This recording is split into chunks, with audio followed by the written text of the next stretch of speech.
Afternoon, everyone, and welcome to Business Legal Lifecycle TV. Today is Wednesday, so it's one of our longer form shows, and we're talking again today about debt recovery and specifically the debt recovery process from an internal business point of view. We think it's a pretty important topic, so we're revisiting this particular episode.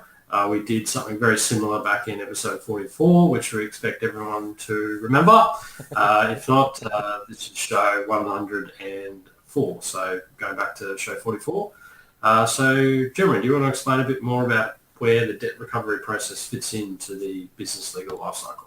Absolutely. So, episode 44 we did back when we were doing phase 3 initial clients.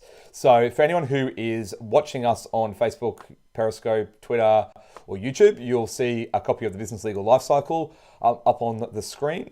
If you are listening to the podcast, or even just listening to the audio rather than watching the live TV, you'll see that this month, which is June 2018, is all about phase 10, which is litigation and disputes. Now, the reason that debt collection goes in between both these two phases is because debt recovery is a necessary part of business. Unless you're getting money paid upfront for everything that you do, then you will have some sort of debt recovery process. Now, and that becomes very important. And it's very important for us to talk about that in phase 3 initial clients, because what happens with a lot of business owners, and if you've read my book, you'll know this, that they get in there, they start doing their business, they get through phase 1 conception, they get through phase 2 startup, they get their clients, they're all excited, and they don't put any process in place to actually make sure that they get paid. And then they don't get paid, and then they're struggling to get money through the door, and that means that they start to struggle to actually move into the other phases of the business legal life cycle. So cash is king, and it's something that we like to talk about, cash is king in your business. So just going back to the business legal life cycle though, when you're in business, you go through all the phases, you go through initial clients, and you set up a debt recovery process. Then you bring on some employees. You need them to actually, enforce the debt recovery process. You're protecting your IP. You start to maximize your business. You expand. You might bring in other staff. You might bring other investors in phases 6 and 7. What often happens is that debt recovery process gets missed. It gets pushed to the side because you get busy. We get that. We're busy. Everyone's busy in business. But when you get to phase 10 and before you get to the sale of business phase, it's really important to revisit the debt recovery process. It's really important to revisit what you have in place. And there are many ways to be right. You might change your process up. You might change the way that it looks. You might change various things in that process. But it's good to do that in phase 10 because litigation disputes is all about that. And it's all about making sure that you get paid for the work that you get done. Now, the other thing to remember is that, as I said before, the next phase after phase 10 is phase 11, which is sale of business. When you sell a business, and if you've watched our previous shows on sale of business, you'll know that the money that you bring in is the profit, or money that you bring in pays your expenses and is the profit that you make in your business. When you sell a business, more often than not, the money that you get for the sale of business is a concept called EBITDA, which, if you remember, is earnings before interest, tax, depreciation, and amortization. Part of that is looking at the cash that you actually have in your business. So you can bill all the money that you like. You can have a great amount of bills, but if you actually haven't received the cash, that will be borne out by a buyer looking at buying your business. So this is really crucial at phase 10 to get right and to make sure that you're paying. Because as I said before, and as I said many times, cash is king. So I've brought up the slide for those who are listening on the podcast, which is one of my favorites, which is cash is king, and it's got a wheel and minimum maximizing, because cash is king in the business. And it's not just king to make sure that you can pay your bills. That's very important, but it's also important from a sale of business point of view. One of the things that I've done a lot of over my 15 years of being a lawyer is business transactions, business sale transactions.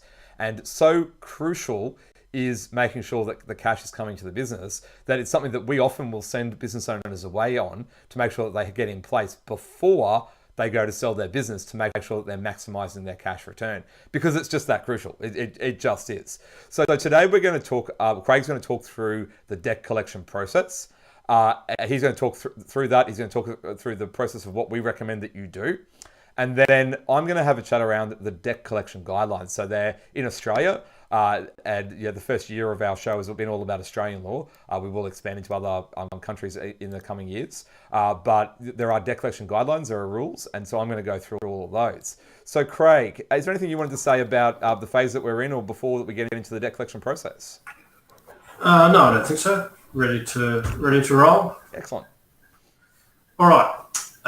So thanks, Jeremy. As Jeremy said, debt collection process. So obviously, every now and then in your business, you're going to have a client that is either a slow player or refuses to pay at all, and it could be for a variety of reasons. They don't have the money. There's a dispute. They just didn't see the invoice, whatever it might be. So you need to have within your business a debt collection process or an invoicing process or whatever you want to call it. It's essentially when you send out an invoice, there's then a process followed in relation to following up payment of those invoices. So in your terms and conditions, you'll have a term of payment, be it 7, 14, 21 or 30 days from the end of the month, whatever it might be.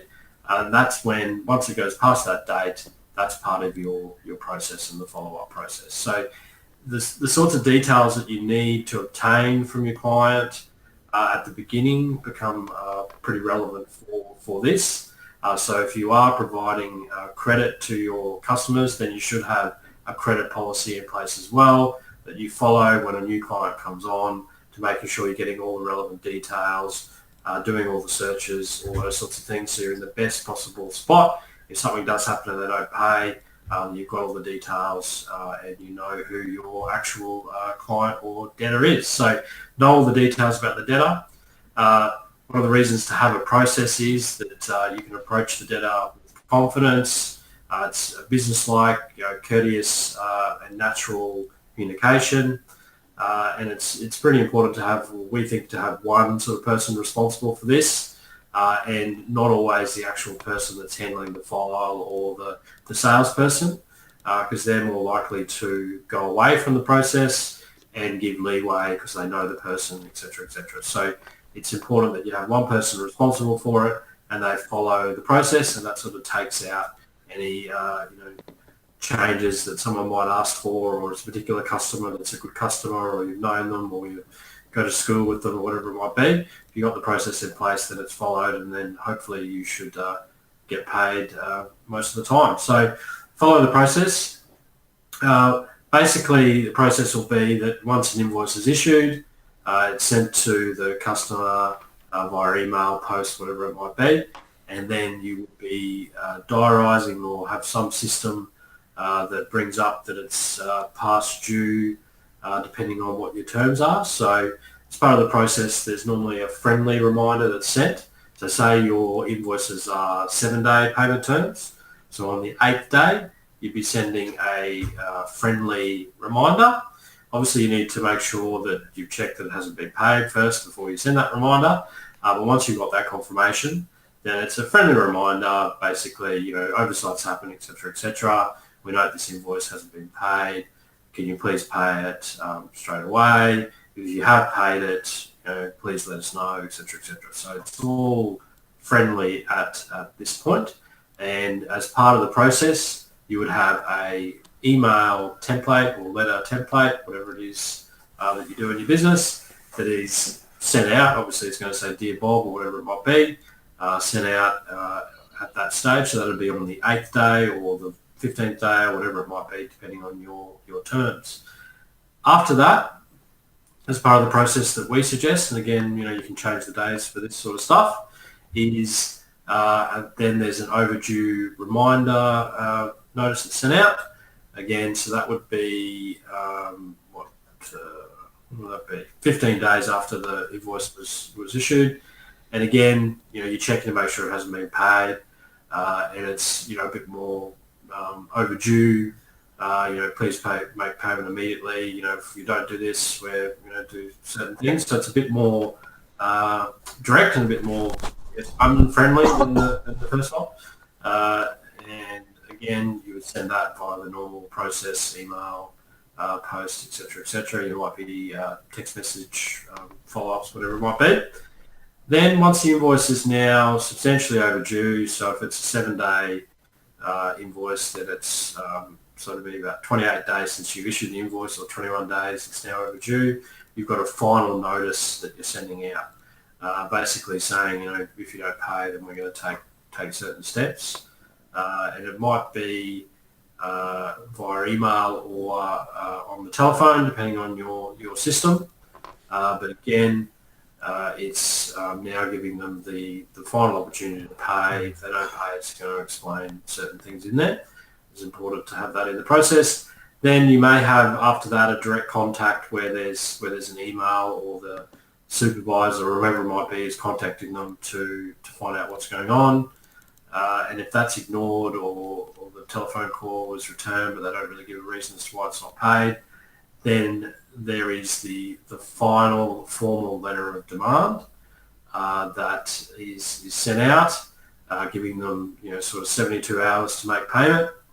And if payment's not made, then certain things may happen. And the whole point of having the formal letter of demand is giving them that one final notice. If it's not paid, then one, proceedings may commence, but also that any proceedings that do commence, there are going to be legal fees and other costs associated with that are going to get added on. There may be interest that's going to get added on, admin fees, all those sorts of things are going to form part of your claim if you're going to institute proceedings. So it's the final opportunity to pay, and it's giving them notice that it's going to be the costs and interest and those sorts of things are going to get added on there.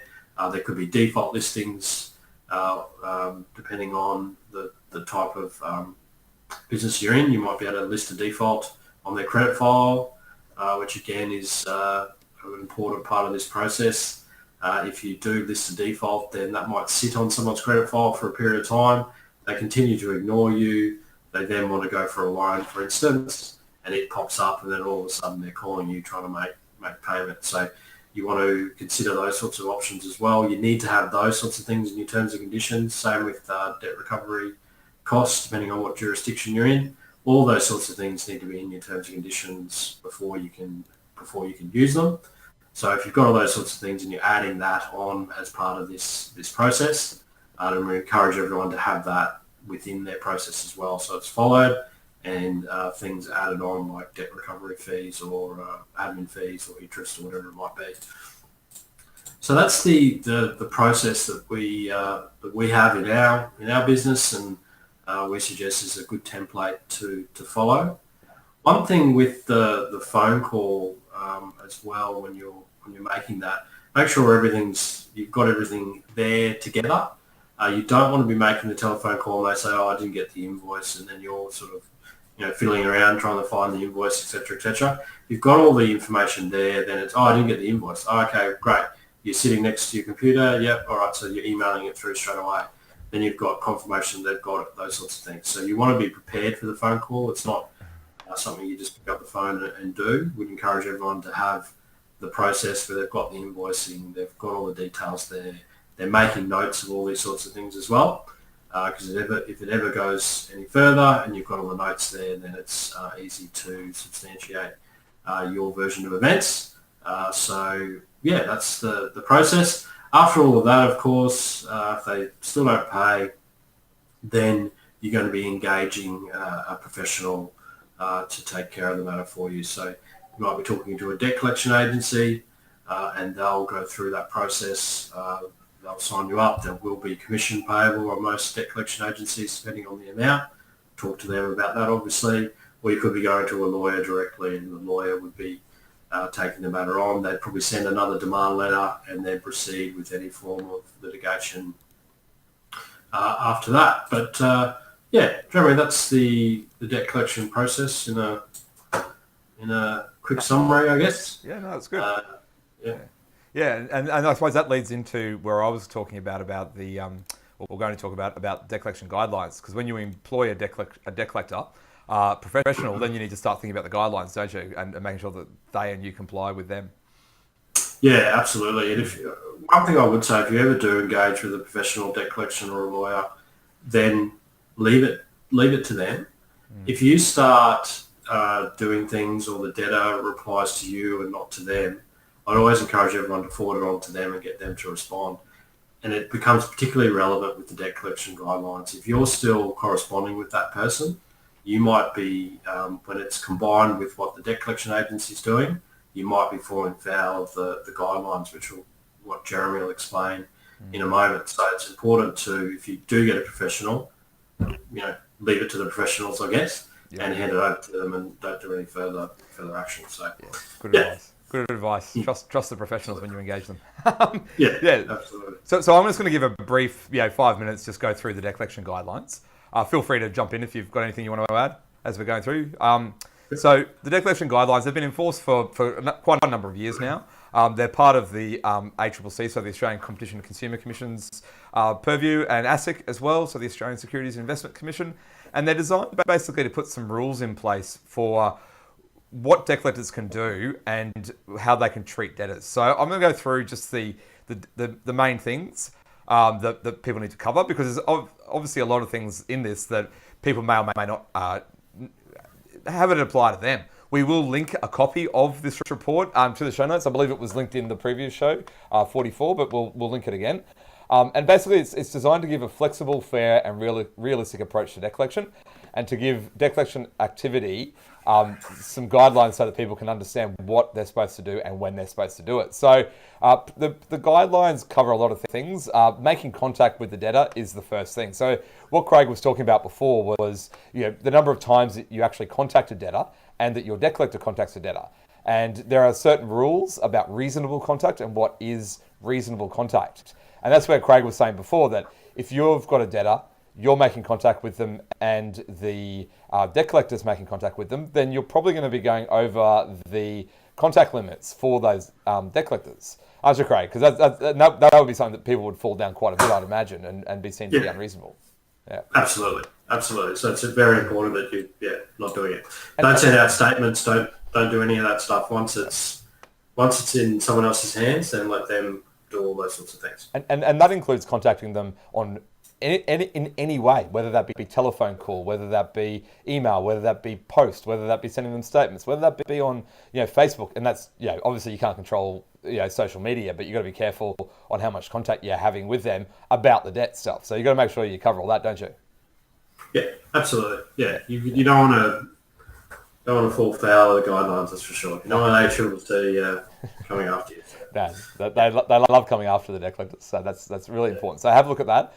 You can only contact them for a reasonable purpose. So you can't just contact them for any reason. You've actually got to have a purpose to contact them, and you've got to be making contact and telling them why you're making contact. You can't just make contact to try and surreptitiously get in there and get them to contact you or trick them into getting there.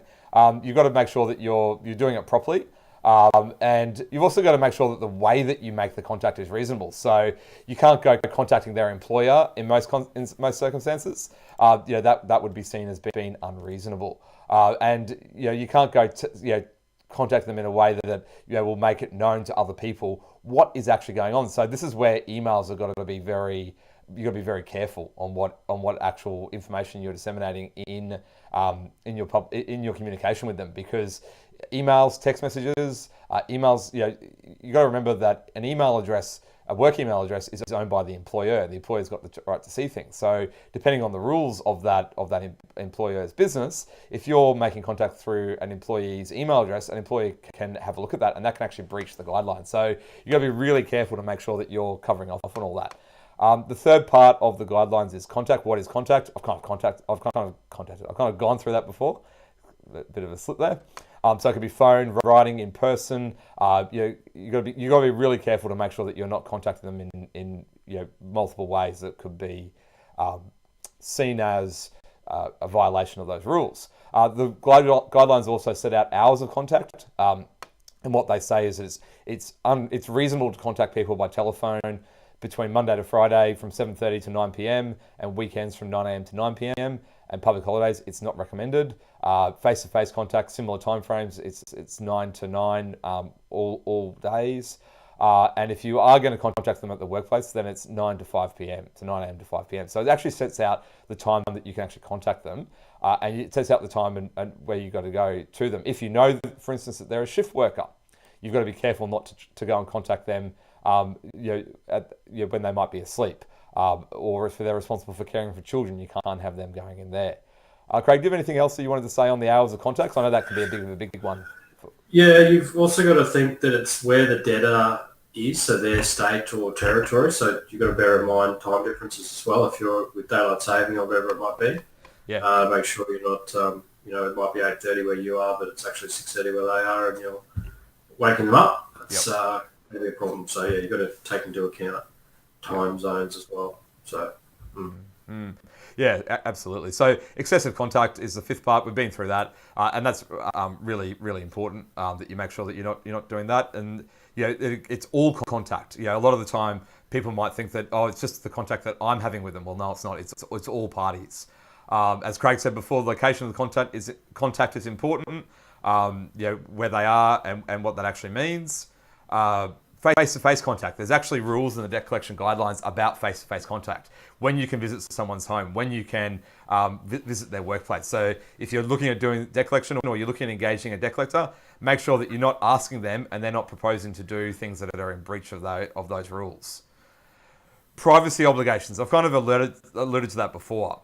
Privacy is a big thing around the world. It just simply is. So you've got to be really careful to make sure that the way that you're contacting them won't breach their privacy in any way. So I'm not going to go into detail there. We've done the Privacy Act before, the privacy principles, but just make sure that you're wary of privacy and the privacy rules when you're contacting third parties.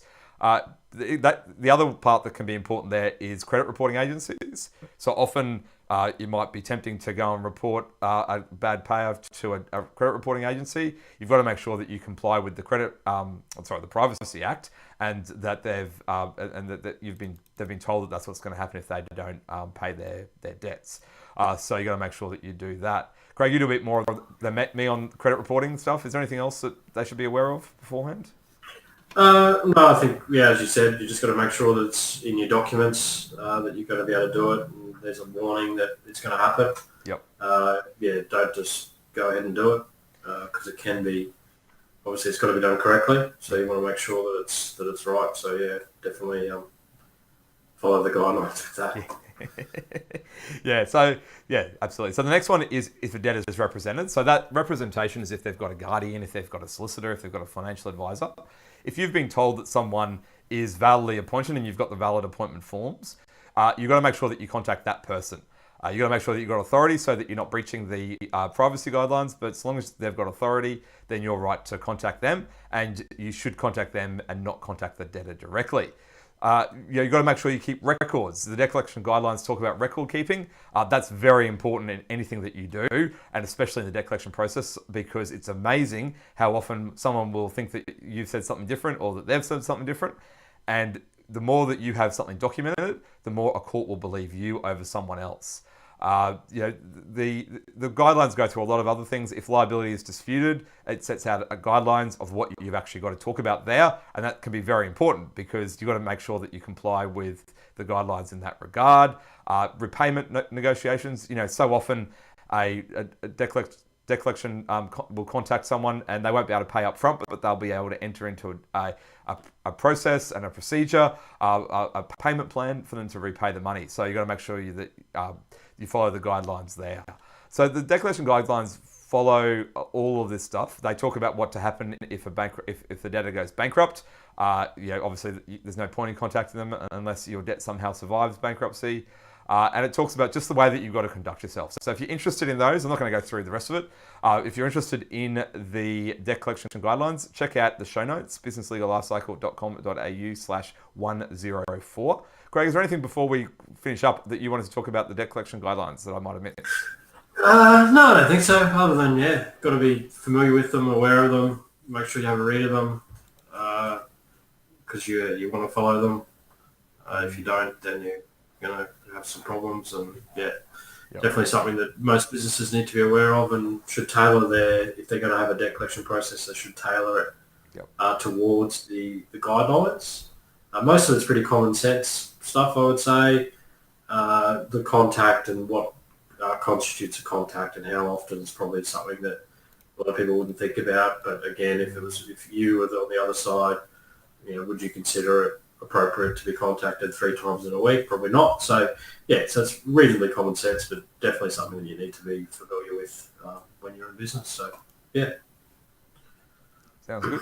Sounds good. Well, that's it for us for today for Business Legal Lifecycle TV. We hope that you've enjoyed the show. This, as we've said a couple of times, is show 104, so you can get the show notes at businesslegallifecycle.com.au/104. Please like the video and wherever you're getting and consuming our content. If you're on podcast, please leave us a review. All those things help to get us out there. Craig, is there anything else before we finish up? No, I think that's it. Thank you, as always, for joining us. We'll be back again on, Monday for Fast Week Monday?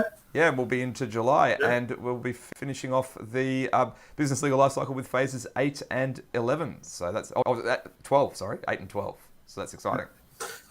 Excellent. All right, we look forward to seeing you all again then. Thanks, everyone. Thanks, everyone.